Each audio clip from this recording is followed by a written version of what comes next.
6 people were killed and 6 more critically injured in a terror attack at Ramat Junction in Jerusalem. Within hours, European leaders condemned the shooting, and several doubled down on calls for a ceasefire in Gaza. Tonight, we're mapping the facts, the diplomatic shockwaves, and 3 futures this moment could trigger across the Middle East and Europe. 2 Palestinian gunmen from the West Bank opened fire on commuters at Ramat Junction, a busy northern gateway into Jerusalem. They were shot dead by an off-duty IDF soldier and an armed civilian at the scene. Authorities named the 6 victims, men and women aged 25 to 79, and said at least 6 others remain in serious condition. Emergency crews secured the area within minutes, as Israel's security forces launched raids in the gunmen's home villages. Condemnations poured in from France, the UK, Germany, and the EU mission in Israel. The EU spokesman said the attack shows how necessary and critical a ceasefire is. Emmanuel Macron called the attack terrorist and urged a political solution. The British ambassador said the assault was abhorrent and that the cycle of violence must end.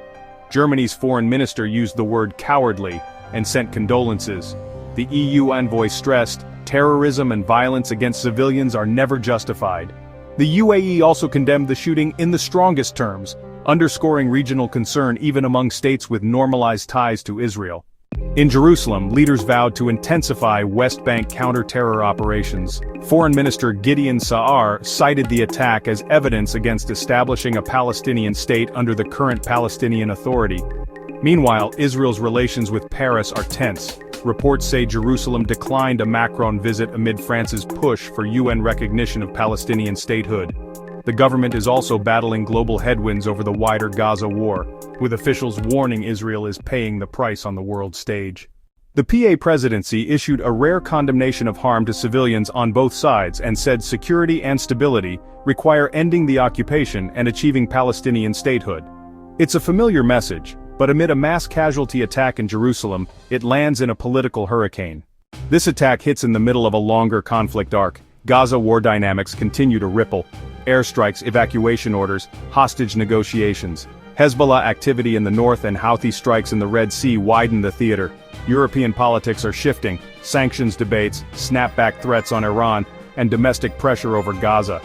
Online, the information fight accelerates. States, activists, and bad actors frame narratives at viral speed, often faster than official investigations can conclude. Near-term impacts we're watching. Security posture in Jerusalem, expanded checkpoints, targeted raids, and potential legal measures against terror networks. Diplomacy. EU capitals will likely relink condemnations of terror to ceasefire demands, raising pressure at the UN General Assembly.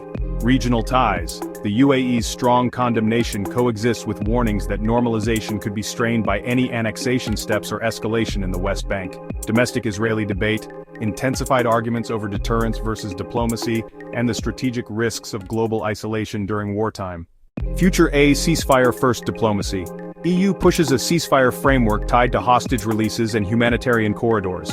Violence dips, diplomacy rises, but core questions, governance in Gaza, Pennsylvania reform, security guarantees, remain unresolved. Future B, security first escalation.